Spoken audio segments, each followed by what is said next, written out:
two niggas spoiling movies. Yeah. Brandon Collins, that's me, and Justin Brown for your movie needs. Medium popcorn. Woo! You haven't seen it, well, we're gonna spoil it. Spoil it in your face. That's your warning. So if you get pissed, it's all your fault. Woo-hoo. Woo-hoo.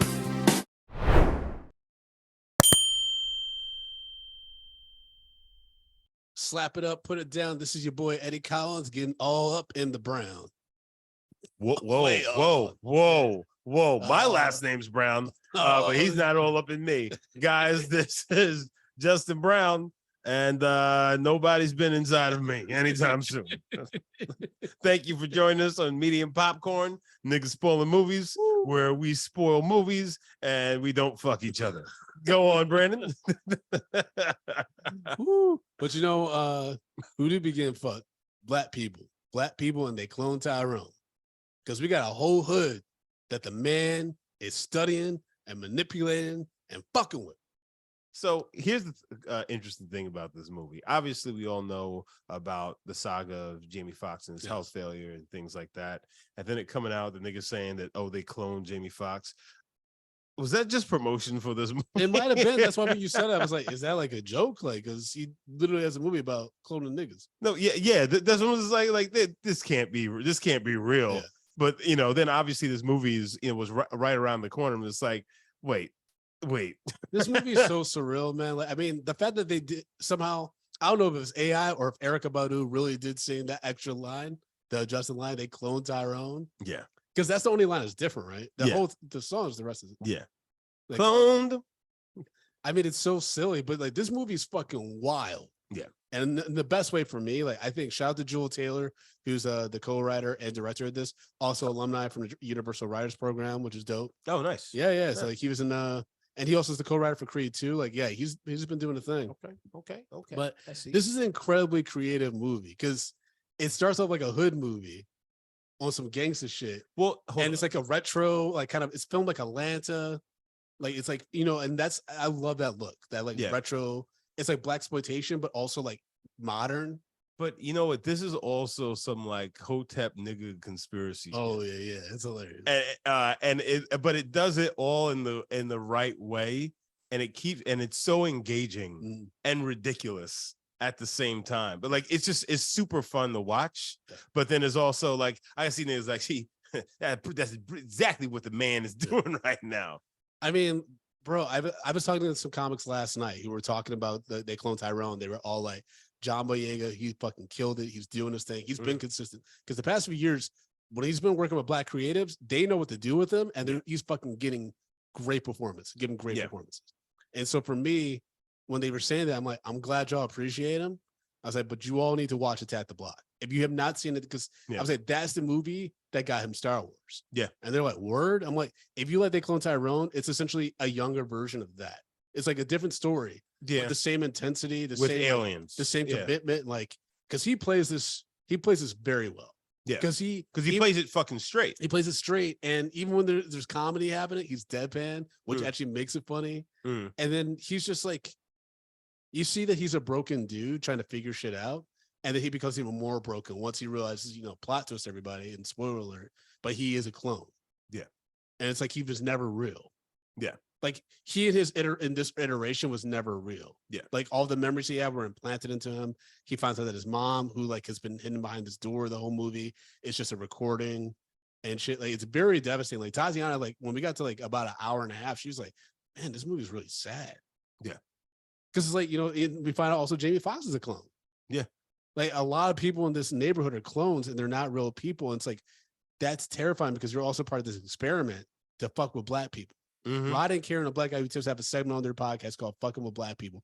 This is that to 1,000. Yeah. Like this is crazy, but it's also done with gravitas. It's done with humanity, and it's done with like some really quirky humor.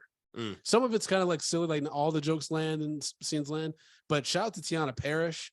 She got a great role in this. She looks fantastic. Yes, she does. And there's paybacks about her being a fan of Nancy Drew and trying to be a journalist and shit like that. Mhm. So even though she's a hoe. when she had the disguise looking like a black Inspector Gadget and immediately got caught, like she just wore some glasses and a black Inspector Gadget / Angela Davis. Yeah, and then she immediately gets caught, and then but then it turns out that she did have the fake wiggle on. So when they try to do the perm drug thing on her, she was able to get out of that shit. Because apparently they used all the niggas around this. Yeah. They used the music, they used the chicken, they used the hair product. Yeah, great drink. Because we had the cameo with David Allen Greer, the church. That was crazy, but so fucking funny.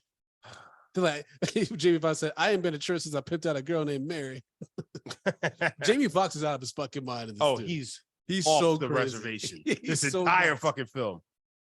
He's so crazy, man. I mean, but the chemistry between the three leads was fantastic. I mean, but we open within the first 10 minutes, John Boyega's character, Fontaine, has run over a rival drug dealer, and he robs Slick Charles, who's played by Jamie Foxx, because he owes him money, and then he gets shot up outside of the motel. Yeah, he gets lit the fuck up. Yeah, he does. Yeah, he gets shot 3 times and bang, bang, bang. Shout out to the cinematographer too, Ken Seng. That was great. Like this whole movie looks great. Yeah, like from that's the opening scenes to the scenes that they go into the trap house that becomes like a secret lair and shit like that, and some Men in Black shit. The set design was awesome because it's like Men in Black meets Stranger Things. But then, just like when Jamie Foxx is going with the cavalry to attack the lab. Yeah, and you just have all those fucking lowriders and shit. Yeah, and they're cutting off. And, it's like, why are they cutting off? And it's like they're going to all the different entrances. And it was just the way they did it was just really fucking dope. And the music, the soundtrack is fucking banging. Yeah, like from old OG classics to modern shit. It's funny because when Paul and I were watching this, we were kind of like, all right, when is this set? When is the set? I was like, and I'm just like, no, well, it's definitely today. Yeah, because of they talk about cryptocurrency and shit in it. And she's like, no, because it's weird. Because Paul's like, it's weird because Jamie Foxx is very 70s look, and he's a pimp. That thing. So it's not something that you necessarily attribute to now. I'm like, but you also have to realize that this is set in a different area outside of the major metropolitan city. Yeah. But it's also described on the Wikipedia page as a retro-futuristic neighborhood. Yeah. Which makes sense because, like I said, it's like a throwback to the blaxploitation movies, but in modern times. And I think that's why, especially Black audiences, are really fucking with this. Yeah. Because it's like a old and new together. Yeah. Like Jamie Foxx and John Boyega felt like generations fusing together to make some dope shit. Yeah. I mean, but let's also put it out there. There are still niggas walking around with perms and shit. Oh yeah. Don't think there's not. There's just because there's niggas in the South who's still rocking that perm and doing the pimp shit and wearing the Goodwill suits and shit like Fox was. That was hilarious. Because it's a vibe. Them the good years, bitch. He had some crazy one-liners. Yeah, and just reactions to shit, and he was delivering he was killing it, and it was just great to see. It was really heartwarming to know that right before They Cloned Tyrone came out, he had a video where he talked about what he went through, and thanked the fans and stuff like that. And it was just great seeing him in prime form doing some shit that he kind of got to do in Baby Driver a little bit. Yeah. But this is with black shit. But you know what? It's crazy because and obviously we spoke about earlier, the whole cloning thing, conspiracy and things like that.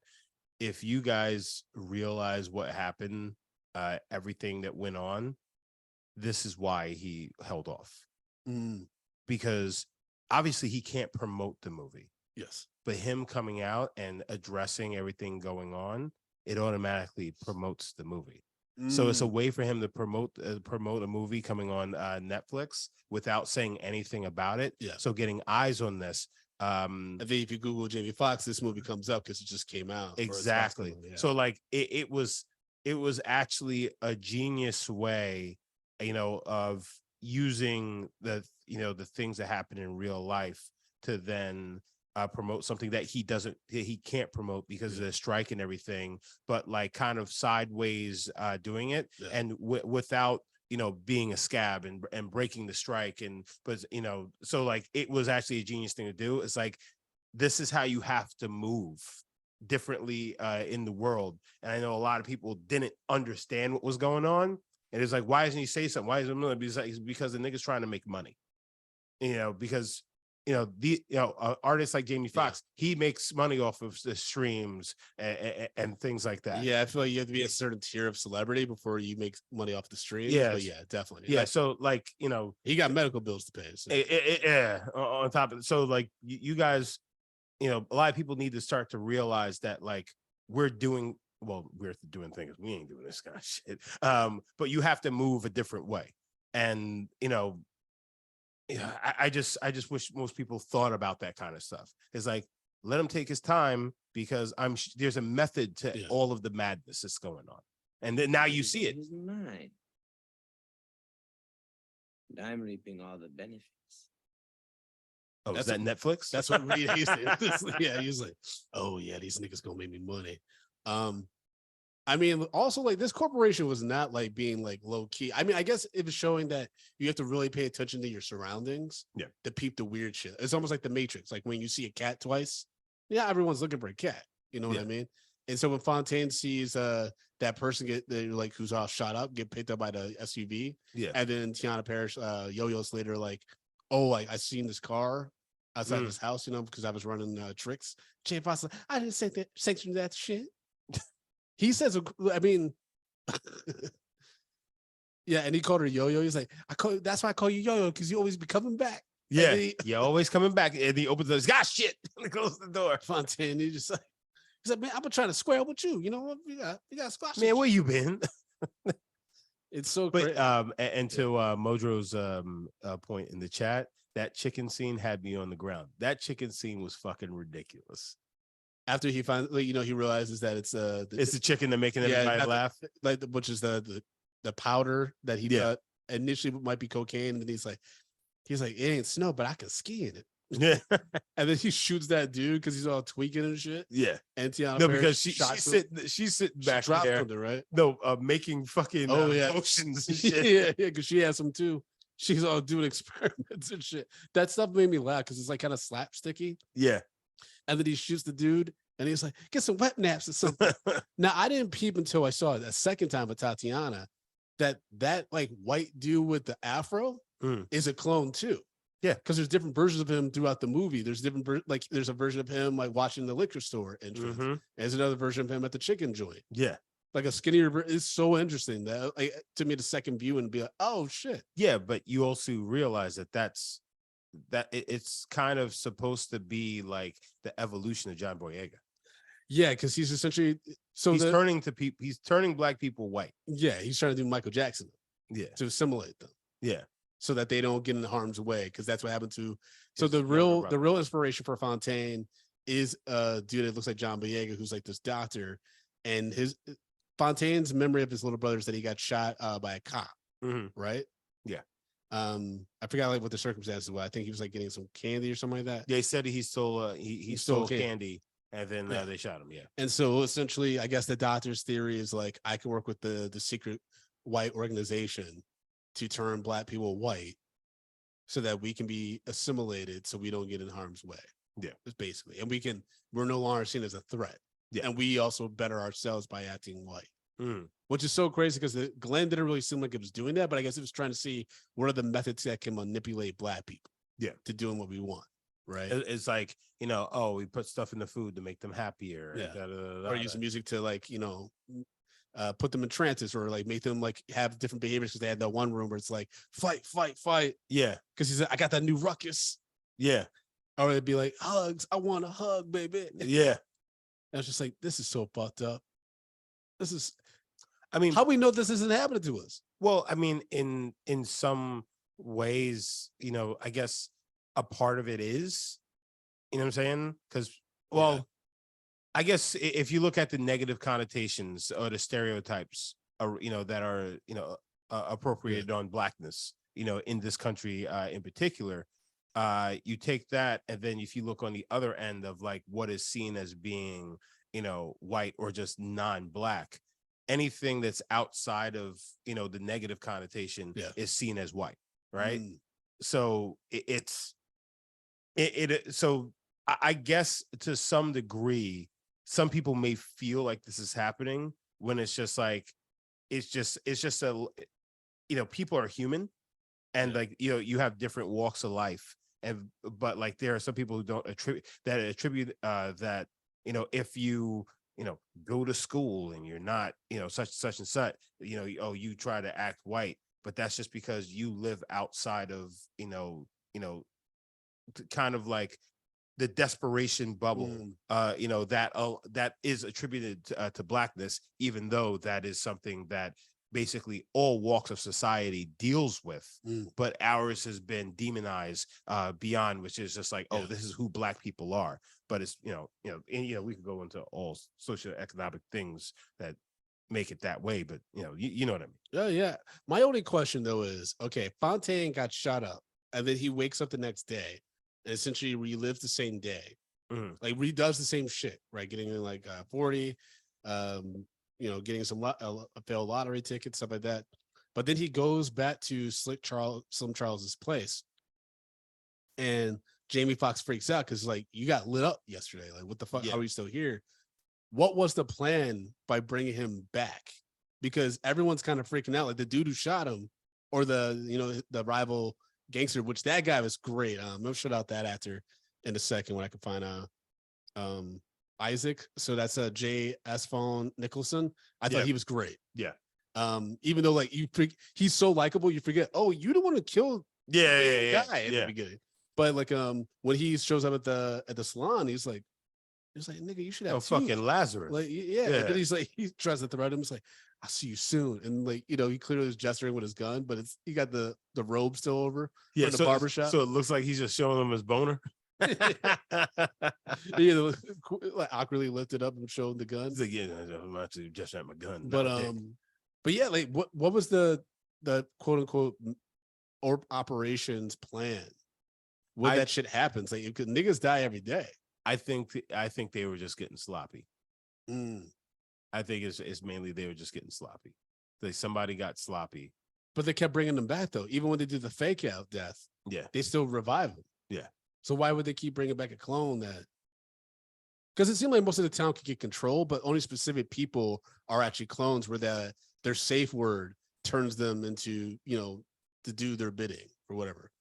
That was a crazy scene too, when like he had Olympic, what was the word? Olympic black or some shit like that?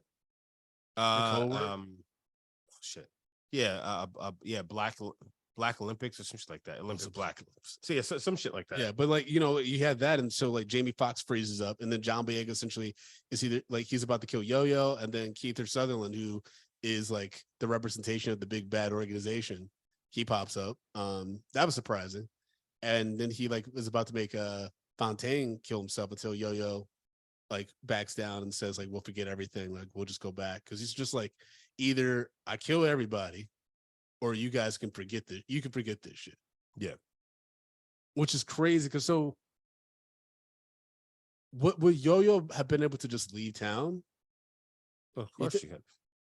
It's so crazy, because it's like, what was the plan with some of these people that find out the truth? Or just like, you're black people, so they end up in the room. They end up as part of the experiment. But the other part of the experiment, they're kind of tortured. Got it. That makes sense. I mean, because like that underground facility was almost like the size of the city. Yeah.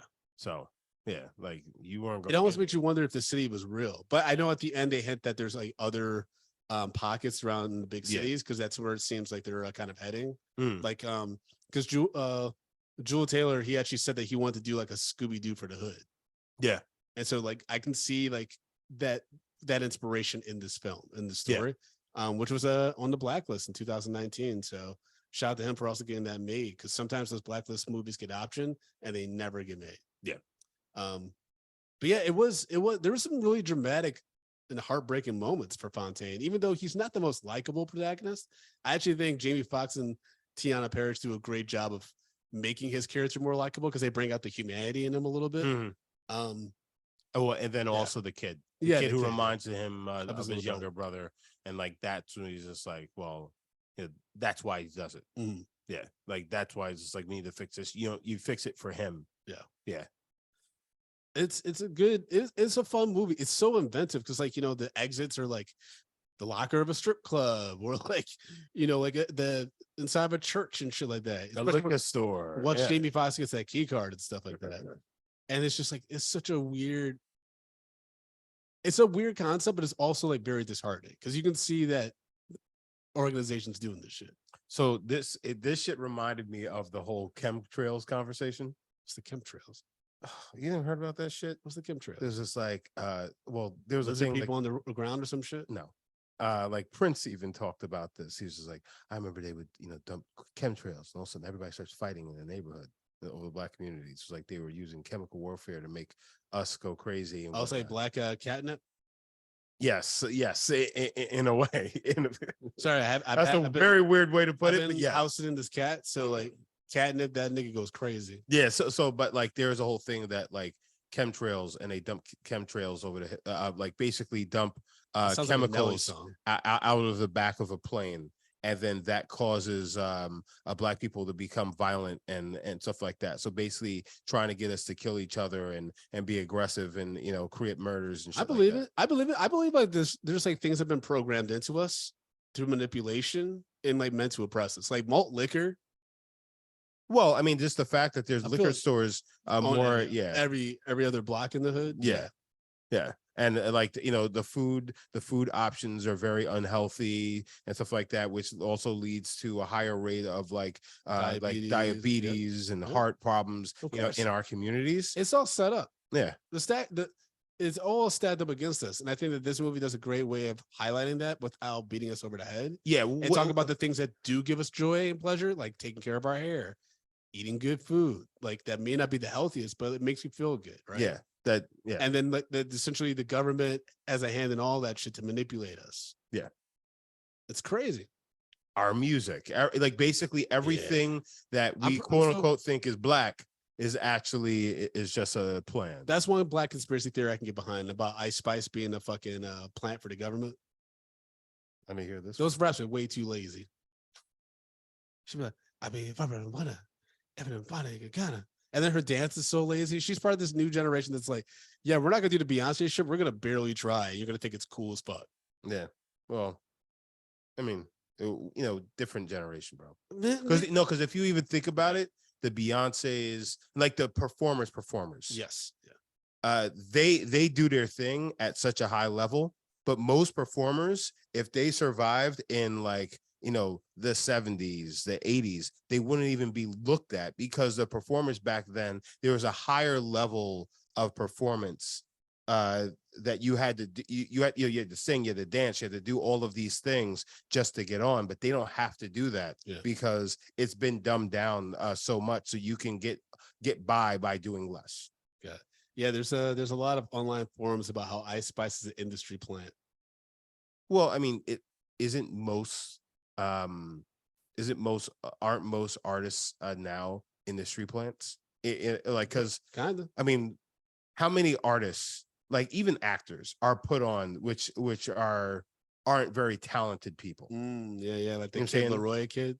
Yeah, like they get fucking shoved down our throats, and like we're gonna make this person a star no matter what, whether it be they're the son or daughter or uncle, niece or nephew of somebody famous or somebody powerful, and they just make them a thing, or they're just like, the machine says that we should like somebody like this, and we're going to make it happen. So we're going to play them 45 times a day during the day. So that annoying song just gets into your head. I feel like it depends on what genre you're in, but yeah, like I do think though in hip hop, like it's way faster to weed out those people. You know what I mean? I think unless like Ice Spice has a window where she could get like people to fuck with her, like for real. If like she does like a different type of song or like really does something like impresses a lot of people who like believe that she's an industry plant, because like people like, for instance, like Jack Harlow, I feel like that nigga got weeded out real quick. Yeah, he had like about 2 months where he was like huge and the album was garbage. He never had a follow-up single. Like he's essentially a one-hit wonder, but yet the industry was trying so much to just keep him on the radar Yeah, like when white man can't jump Yeah. with the Dave appearance and stuff like that. But people are like, no, we good on him. Yeah. You know? Now, if he come out with an album like the only way that Jared Harlow could be cool again to like anybody would be if he did like a collab album with like Diddy or some shit. And that's never gonna happen. What you're talking about, like fucking best of both worlds type level album? But that'd be garbage. Well, of course. Because Puff ain't put out an album and fucking since Diddy Good Money or some shit. I mean, Diddy Dirty Money, not Good Money. Good Money. Which is even worse. Diddy Dirty Money. He said, "Is that dirty money?" I'm like, no one wants dirty money. That means there's fecal matter on the dollar bills. I don't know why you had to go there, but yeah. You ever read about like all the fecal matter that's on paper products? Yes. It's disgusting. Well, yeah, because fucking people are disgusting. People go to the bathroom, don't wash their fucking hands.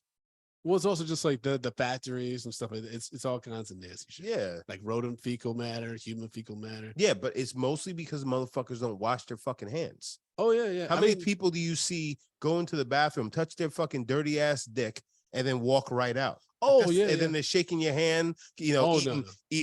pulling out, going into fucking like popcorn and stuff. No. I see niggas all the time. No, go into the fucking like a community bowl of M&Ms and reach their dirty, disgusting hands in there and put it in their mouth, touching the doorknobs. And now you got fucking shit all over your hands. Motherfuckers don't wash their goddamn hands. Yeah, I'm glad I'm not a germaphobe. I would never go outside because I'd be like, everything's surrounded by shit. Yeah, you need to come around. You got spray every surface. We did that. I don't mean to blow up his spot, but we did that with my godson. He blew up my bathroom. Came downstairs. I didn't hear nothing. I heard a flush, but I didn't hear no water running. What? This nigga came down my stairs, touching the banister. He gets down to the first one. I'm like, did you wash your hands? And he goes, no. And I'm like, you are about to go wash your hands right now. He went to the kitchen, washed his hands. I was like, and now here's a spray bottle. Here's some paper towel. You're going to wipe down every fucking thing you touched. You nasty motherfucker. Yeah, same thing with Jackson. Well, Jackson's a baby. Yeah, he's a baby, but still, I mean, but this is how you have to get it into him now. Yeah, you gotta get it into him almost now. 13. Yeah, I know. Listen, yeah, different world. Yeah. Listen. So we just got a sprayed him with the bottle too after he was done. Hey, open your mouth. So like we just got a note from one of the parents in Jackson's school. It was like, hey, so we just found out that the teachers don't help the kids wipe their butts after they shit. It's like because the school doesn't allow them to engage with children's private parts, which I'm just like fair. Yeah. But at the same time, 4-year-olds, they ain't wiping their ass properly. AKA, you got my child walking around with shitty ass all day. That's interesting. I never thought about that because as an educator, I never did like pre-K or anything. Yeah. So I'm like, would I be expected to wipe some asses? Yeah, at that level, I imagine like because up to a kid is like maybe like 6, like that ass is probably a little tart if you don't. That shit, it's chock full of shit. It's like I need somebody to get up in there and help with that wiping. You know what I'm saying? And then like, it's so like so we got this message. I'm sitting there looking at them, just like, yeah, I kind of wish that they would do that because kids, they're not wiping their ass thoroughly. I've seen Jackson try, and I'm just like, niggas, come here. Take a little piece of paper, and he's just like, here, I'm good. I'm like, no. You got shit all over the place. Yeah, son. you gotta teach people how to wipe their ass. You gotta teach kids how to wipe their ass. Yes, because they can grow up and be some crusty ass adults and be like, exactly. And be like, I don't know why nobody love me. That's probably why incels are the way they are because no one told them how to wipe their ass. They probably smell like boo boo. Mm-hmm. And then they'd be like, I got this long greasy hair. I don't know how to wash myself. I don't know how to wipe myself. But yet I can't get a partner. I'm gonna kill daily, you. Nigga, daily. We wash our ass in the morning. Because if you think about it, what's crazy is when you actually think about like so I've been doing like a lot of family stuff and like things like that. And I've been like looking at support groups and shit. And when you realize you're not alone, and then you realize how the hundreds, if not thousands of people that are going through something, not exactly what you're going through, but similar. So think about that on the weird side of not washing your ass, not knowing how to wash your ass and wipe your ass as an adult. And then times that by thousands. And then you got a fucking silent pandemic over here. Yeah. of niggas that just not know how to take care of themselves. Well, but that's why we had a pandemic. Oh yeah, that's Because people didn't know how to wash their fucking hands, and they were doing dumb shit, which then led to the spread of deadly germs. If motherfuckers would just did the normal things that people should do, sneeze into your fucking elbow, into your sleeve, cover your mouth, wash your fucking hands after the bathroom, it wouldn't have spread like that. But now, mind you, we're talking about adults. But adults start out as children. And if they're not taught to wipe their fucking to do the correct things as a child, they'll grow up to be nasty adults. And it's like, is it their fault? Yes, to a degree, but also no, because they're raised like that. But that's also in the same sense of that's why the hood is the way the hood is, because it's learned behavior. So nastiness, being a fucking hood mess, all of that shit is learned behavior, which can be weeded out of you, which is, going back to this movie, you can, in a sense, let's say, breed that out of, people just by giving them the correct, showing them the correct way. And making the correct way actually something is like, no, it's actually cool to be clean. It's cool to fucking go, to go to school, not to fucking hurt people. Yada. Yeah, we get everything backwards sometimes in our community. I mean, we had a popular song called Truffle Butter. Yeah. That's some nasty nigga shit. That's gross. It's like, you got the butter, I'm gonna fuck you in the ass and the pussy, big truffle butter. Like, and you got this yeast infection. And you got these clean ass niggas. You got Drake who does lavender showers talking about this. I'm like, he is too much of a germaphobe to deal with truffle butter. Yeah. And if you got truffle butter, you got a problem. Yeah, you got dirty ass. That's what I'm saying. Like, your ass chock full of shit. But then your ass is supposed to be chock full of shit. I mean, I'm talking about the innards of your ass. But this shit Speaking of ass, Tiana Parrish, goddamn, those thick thighs and save that lives. hair and stuff. I'm like, yeah, she's gorgeous. She's so beautiful. She should be the biggest star in the world. And that's not how it works. I know, but it's insane. It's just so crazy to me. I was hoping the Marvels would be her breakout, but I don't know if that movie will even come out anytime soon. Yeah, because it got delayed. Yeah. And a lot of people forget that she was in Candyman, because I was the comics I was talking to last night. They're like, yeah, I never knew about Tiana Parrish. They're like, y'all didn't see the new Candyman, y'all didn't see WandaVision. Like, she's been in a bunch of stuff. Yeah, she was even a Mad Men, I believe. Was she? Yeah, she was like the first black secretary, I think. Okay. Well, I've been paying attention to her for a while. Oh, yeah, you've been seeing. You've been seeing. Yeah, man. That's right. Oh boy. I do think that the third act got a little bit long. I feel like it could have been like a tight hour 40, maybe. Yeah, I mean, but they wanted to linger on some of the darker stuff, some more sci-fi things, because there's some elements of Stanley Kubrick in there. Yeah. So some long like shots and like just overall creepiness with the sci-fi stuff, especially with the final confrontation with what's his name, Fontaine, the doctor, the real Fontaine, and then also Chester, who's like the silent John Boyega clone. Yeah. That just beats the shit out of him. Yeah. In that hallway, he was fucking him up. I was like, Fontaine, I thought you were bench pressing, bro. Because it's like this Denzel security nigga looking, but dude, I think that was he. I think he put up like maybe like 250. Like that 250 didn't help you when that nigga you laid in your ass. He fucked him up. Yeah. I was kind of like, is he a cyborg version? Like, because I was also like, are they made of flesh and bone? Like, how's this work? We didn't learn enough about the technology. Yeah. But it's also like, it doesn't matter. Like, because at the end of the day, like, he was still getting fucked up. So they're both robots. Yeah. No, they're definitely not robots. But they obviously have to be flesh and bone because he's bleeding and stuff like that. So, and it seemed like the clones could die just a regular reason, because he gets shot up. And then it's just like they just like upload your memories shit, shit like that. It was a very interesting thing. I guess to some degree, I imagine it matters how they got killed, because the brain would have to be intact. Yes. To be so you don't think, like, if he got a bullet through the brain, he maybe couldn't have come back. Yeah. Oh, that's interesting.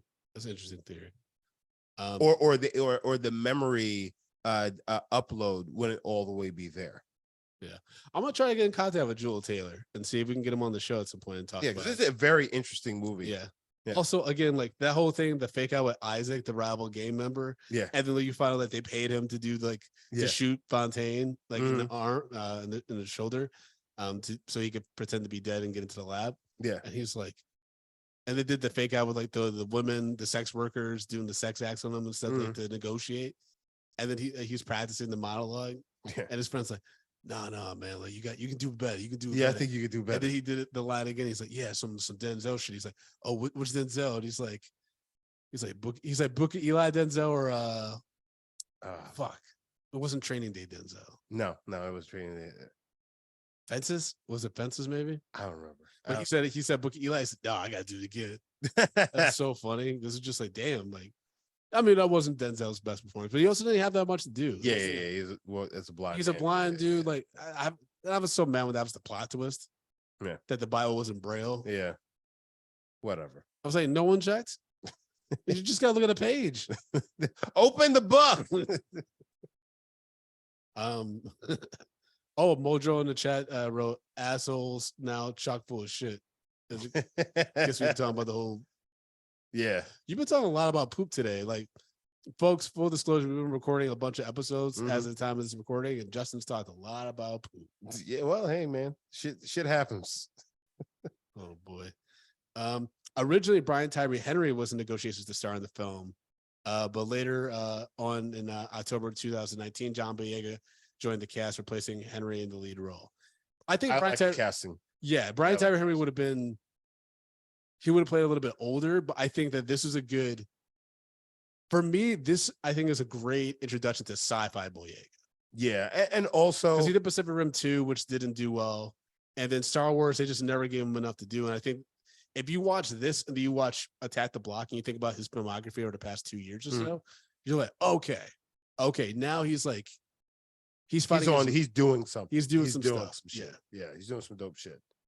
Yeah, this makes more sense for me for his career trajectory as opposed to Brian Tyree Henry.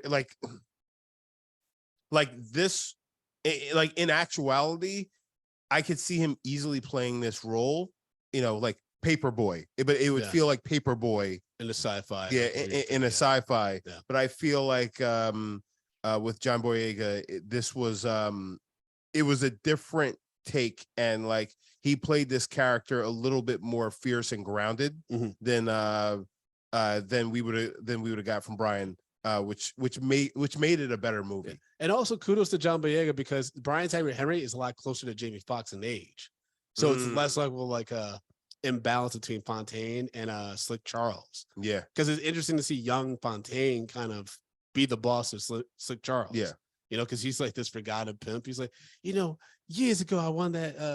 1991 I went to Pimp of the Year, whatever. But then does he admit later on I didn't win it? Yeah, it's just so sad. Like, because also when Jamie Foxx is depressed, like when he's depressed later on after finding out he's a clone and like he hasn't taken a shower and shit, and Fontaine goes to visit him, he's like, he's just sad, and I'm like, I get it, because you find out you were a clone, and they're like, these niggas created me as a failed pimp who lives in a motel. You know what I mean? Like, what kind of sick bastards are these? But at the same time, that would make sense because obviously you also see John Boyega, the older version of him, how old he is, and that shows like fucking Slick, right? Yeah, Slick Charles. Slick was somebody from his past that he decided to keep going. You know what I'm saying? So that's that 70s ass, that's that's the 70s kind of vibe in there. So it's like that character lives on because that's the familiarity of his age range. Yeah. What was up with the old dude outside the liquor store, you think? He's the guy who saw, but he peeped everything. He peeped everything because he's an old homeless man who, a drunk. So he's sitting around watching it. So he sees all. Yeah.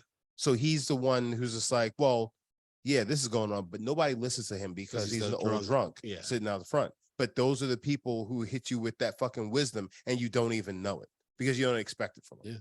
One day, like, not just for a day, I would like to like be like the old drunk man outside a liquor store, just just because I feel like people would automatically listen to what I'm saying.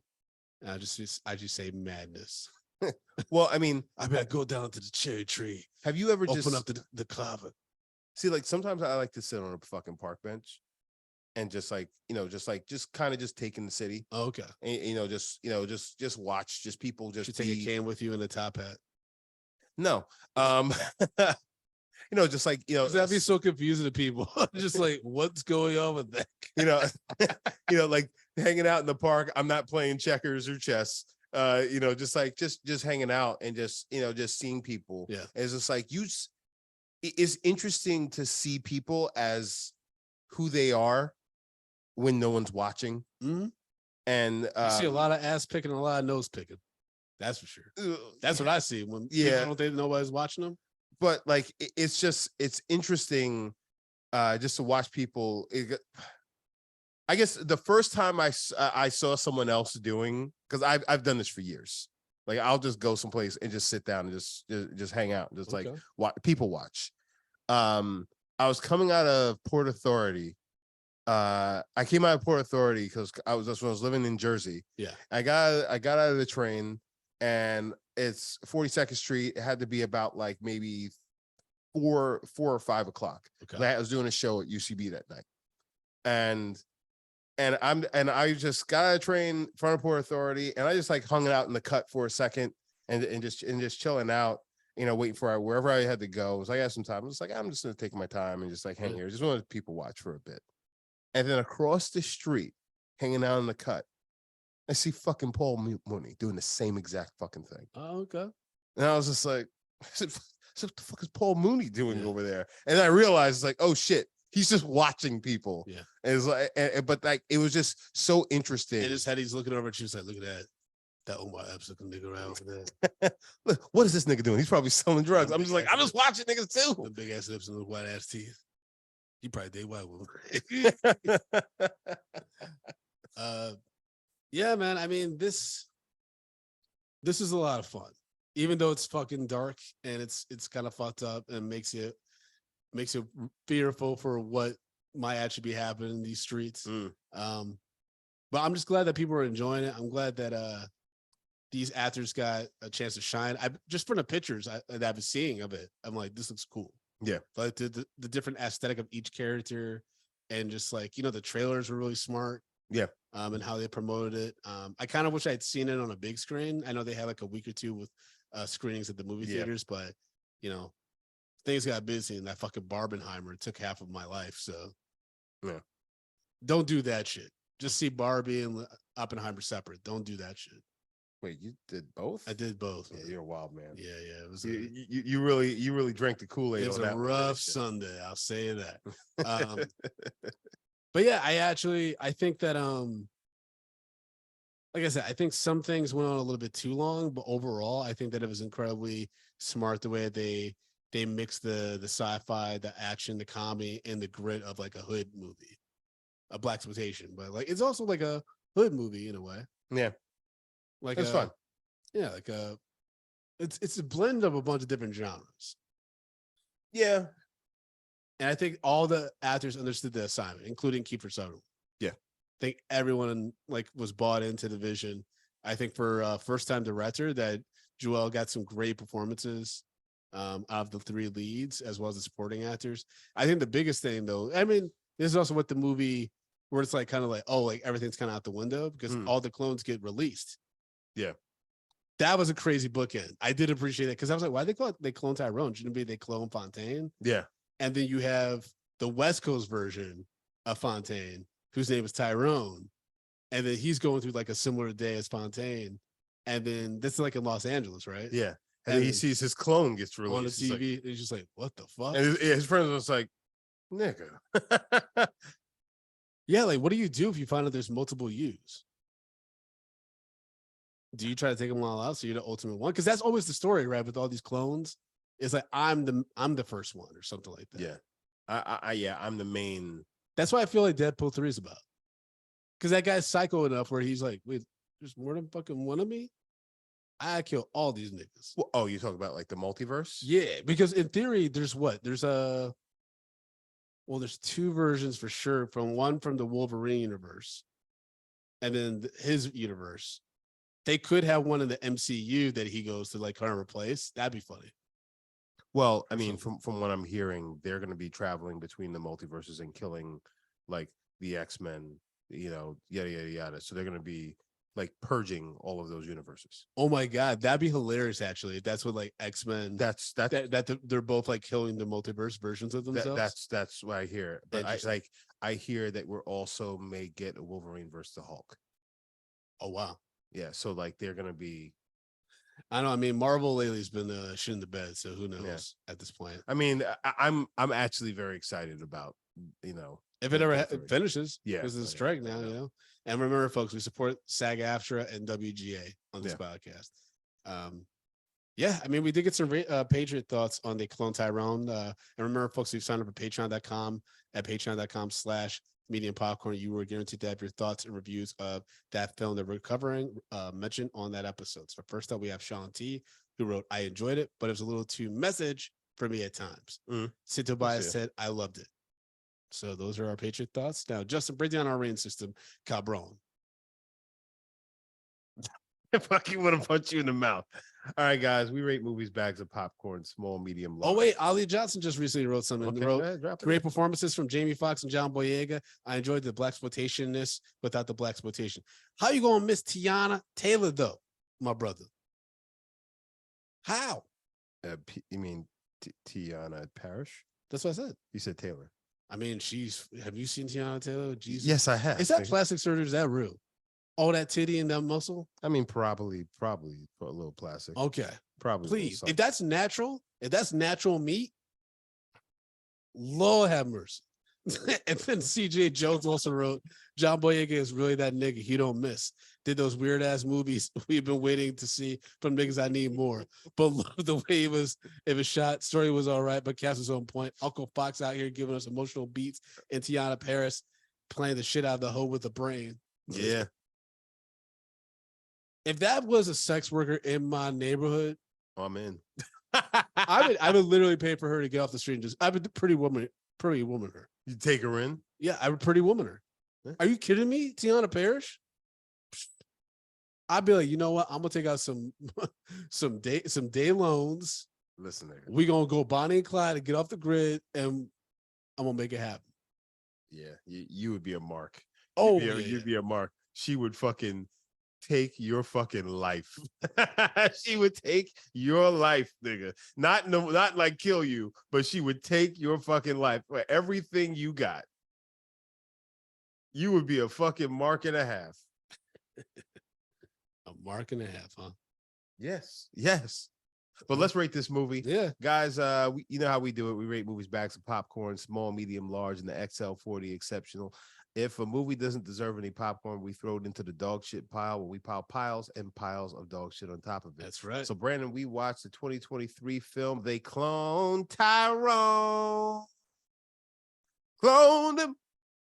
And it's starring John Boyega, Tiana Parrish, and Jamie Foxx. What say you, sir? Yeah, this gets an XL. Yeah. This is probably my second favorite film of the year. So what's the first?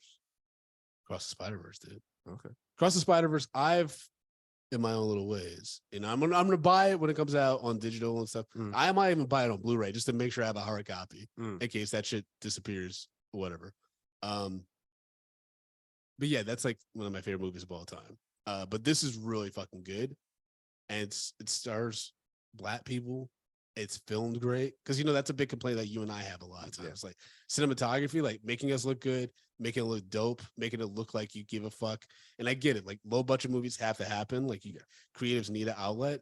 But at the same time, like it just sucks. Like if it looks terrible and also everything else is trash, it's like, you put in the effort, but goddamn, like, please help us. By the same time, help me help you. By the same time, Black filmmakers do not have the resources that white filmmakers. 100%. So I think we gotta go a little bit like lighter on the tubing movies and stuff like that. Just I mean, they're god awful, but we also nigga, like nigga. The writing. You can have. Not everybody got a writing team. Hold on. Writing. No, hold on. You can have not have like the cinematography of the cinematography, like the cameras and all that kind of shit, but your writing is your writing. You know what I'm saying? Mm-hmm. It's just like it is what it is. And the fact that some of the shit that's getting passed and getting picked up by Tubi is like, y'all should have known better than this shit. Y'all should have known better. We got to do better. We gotta do better, y'all. America, what's your rating, buddy? So I'm gonna give this an XL as well. I really enjoyed this. Bang, bang, bang. I really enjoyed this. It was a fun watch. And it was funny. It was fucking mysterious. Suspenseful. It's like it checked all the boxes for a film that I wish I saw this in the theaters. Yeah. But watching this at home on Netflix, like this is like you're just like, this is really dope. Yeah, I do wish that it had a theatrical run.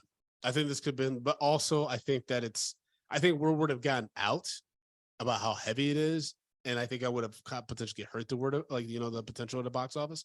Whereas in Netflix, it's like you can pace yourself. If that's like there's some heavy shit for you to deal with, that like you maybe weren't expecting. You know what I mean? You know what? I would say this is like one of my top favorite Netflix films that like Black centric films. Oh, yeah. So this is like up there with Dolomite Is My Name. Okay.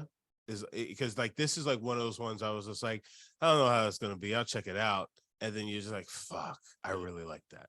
I really, really like that. I like that. And impressed by it and just like really proud of what I got. Got my dillies on a pepper tank. Yes, sir. What happened to Houston, by the way? That's the nigga that did the I Like That song. Whatever happened to that guy? Was that a one hit wonder too? I like that. I don't know. Yeah, you've heard I Like That. Come on. You definitely have heard this song. You got to play it for me. I'm gonna play it in a second. But Justin, tell people how they can follow you, man. Guys, you can follow me at J Brown Did It on all the socials. You can also support this show, patreon.com/medium popcorn. We got $2, $5, $10, $15 packages.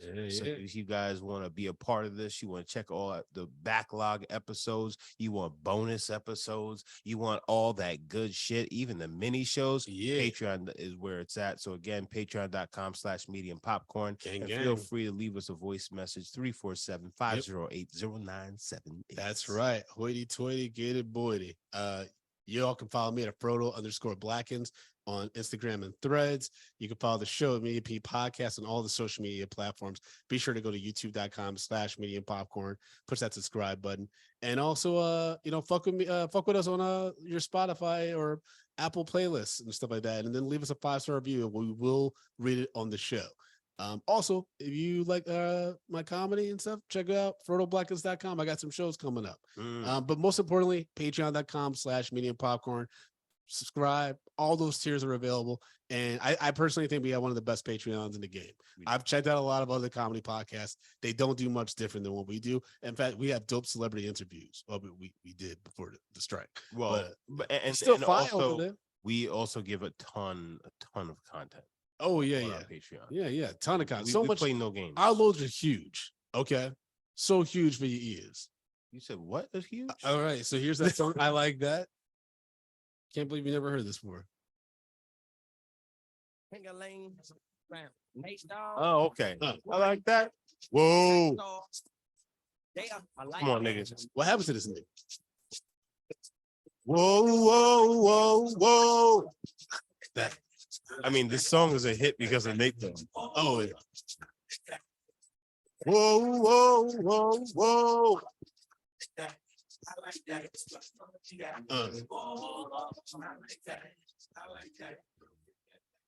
Chingy's on that song too. Remember you said, "Give me what you got for a pork chop"? Mm-hmm. One of the craziest lines I've ever heard in my life. The pork chops are very expensive. Saying that you're saying, like, why did you just have pork chops out to give for dancers and shit?